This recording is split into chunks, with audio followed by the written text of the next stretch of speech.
Hey guys, today we're going to be addressing something that I keep getting asked in the comments, and it has to do with the differences in performance between PCIe 3.0 versus 4.0, and how these speeds can affect your GPU and your SSD.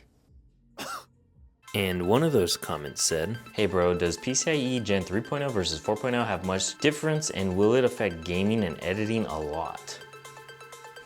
And Augie Axiom 5726 commented, "You lose the PCIe 4.0 functionality of your SSD with both the 5500 and 5600G. Sad face." Now I know there's a lot of videos out there about this, but it seems to me that people are still wanting to know the differences in performance between PCIe 3.0 versus 4.0. So that's what we're gonna do. We're going to say F it and use two different motherboards, one using PCIe 3.0, the other using 4.0. Now I'm just gonna focus on the gaming performance, and I am gonna read one more comment because I think it's important to the testing we're about to do. Black Prince GT commented, "This man appears to be some kind of bland Mexican man."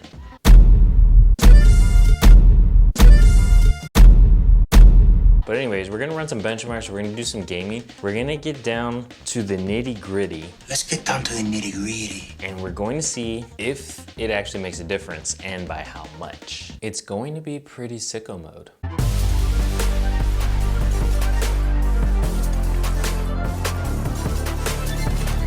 So before we get started, please like and subscribe, it really helps me out. If you have any questions, please leave it in the comments below. And every video I post will be more sicko mode than the last. All right, let's get to it. Just to let you know, it's been a while since I put out content, and the reason why is because my wife had a baby, and my wife wanted me to clarify that we had a baby, not just her, because he is my baby. He just didn't come out of me. But yeah, his name is Archer, and he's pretty cool.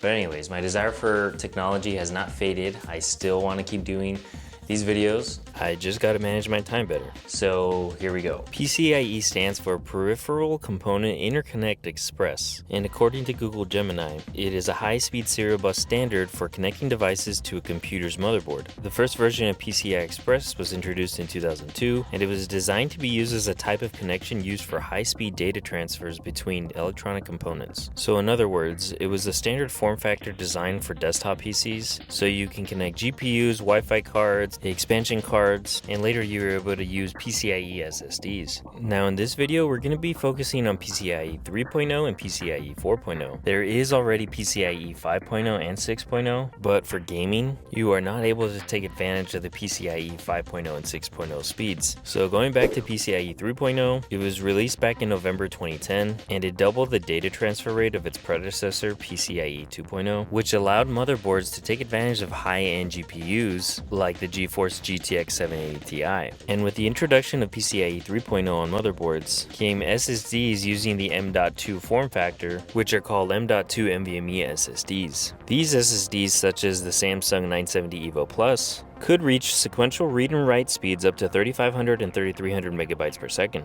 which definitely helps if you often transfer big files between different SSDs in your system. And this was a big improvement over SATA 3 SSDs. And faster SSD speeds could help with load times in gaming. Now PCIe 4.0 was released in 2017 and had about double the transfer rate as PCIe 3.0. So SSDs like the Samsung 990 Pro have crazy fast read and write speeds, and all the latest and greatest GPUs are using PCIe 4.0 now. So is PCIe 3.0 considered trash then? My main concern is it going to bottleneck the newer 4070 Super in the newer WD Black NVMe SSD, or is our performance going to be identical? So that's what we're doing. In NVIDIA RTX 4070 Super, pair it up with the WD Black SN850X NVMe SSD, two different motherboards using PCIe 3.0 and PCIe 4.0, and the CPU we're using is the AMD Ryzen 7 5700X 3D. Obviously the CPU is not the latest and greatest, but for gaming this CPU still packs a punch. 850 watt power supply, and everything will be thrown inside an NZXT H9 Elite case.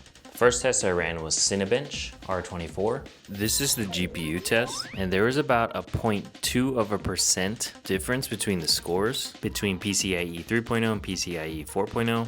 Now I did do the CPU multi-core test, just to see if there's any difference in performance between the B550 chipset and the B450 chipset, and surprisingly the B450 was about 3% better, but honestly this doesn't mean much because the scores are super close. So there's no real performance increase on the CPU if you upgrade from a B450 to a B550 motherboard.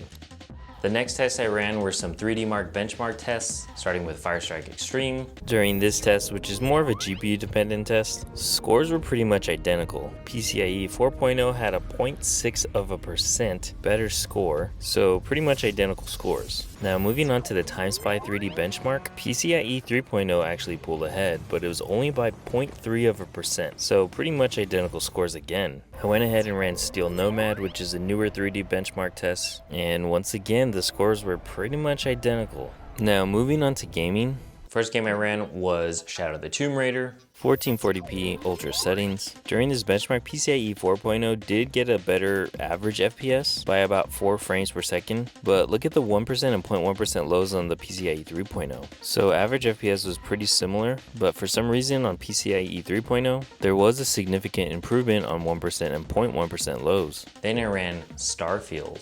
1440p ultra settings. Average FPS was very similar. There was about a 3 frame per second increase in PCIe 4.0, but once again 1% and 0.1% lows were slightly better on PCIe 3.0. Now the differences in FPS are so small that during gameplay you will not see a difference. For Starfield, gameplay will be buttery smooth, very minimal drops in FPS, and I'm sure that AMD 3D V-Cache is helping out with the FPS drops and 1% and 0.1% lows. The next game I ran was Cyberpunk.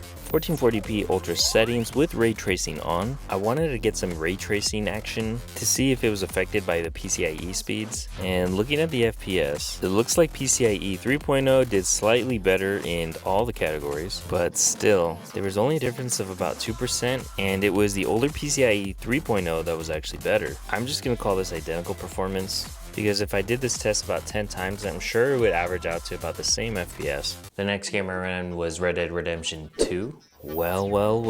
Once again, FPS is nearly identical. The only difference was about 1 frame per second with PCIe 3.0 at 109 versus the 108 with PCIe 4.0. We did play this game at 1440p ultra settings, and for this AM4 CPU, the 5700X3D, I've been very impressed with the performance I've been getting out of it. And the final game I ran was GTA 5. Now this is an older game, but still, it's a good game. I wanted to see if older games could benefit from the newer PCIe 4.0, and looking at the FPS, no, there's no benefit at all.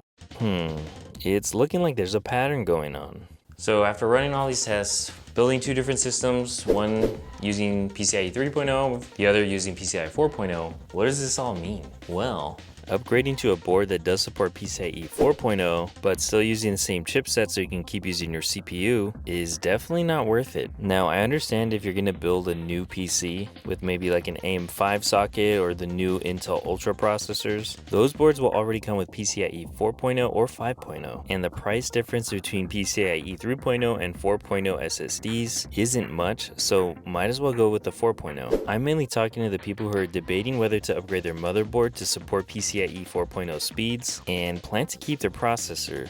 It just doesn't make sense to upgrade if all you do is game. Even the latest GPUs aren't really affected by PCIe 3.0 speeds. So for now, PCIe 3.0 is just fine. Now some of you may ask, why am I still rocking an AM4 CPU for testing?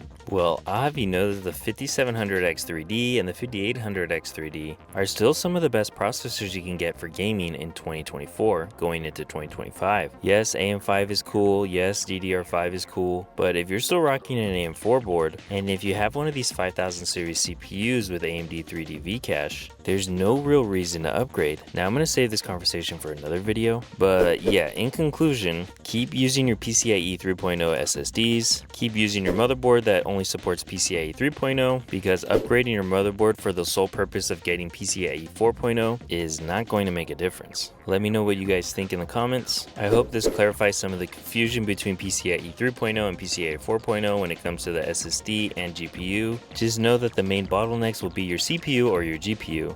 Overall, for gaming, it doesn't really matter. And finally, Oscar Car Lesson 6753 commented, "This video is not Sicko Mode, did not help at all, and now I'm mad."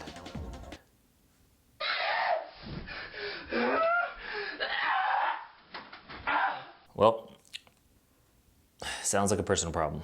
And if you like this content, please like and subscribe. Me and my boys Klaus and Shaquille O'Neal work really hard to make sure each video we put out is more Sicko Mode than the last. And like always, have a Sicko Mode day.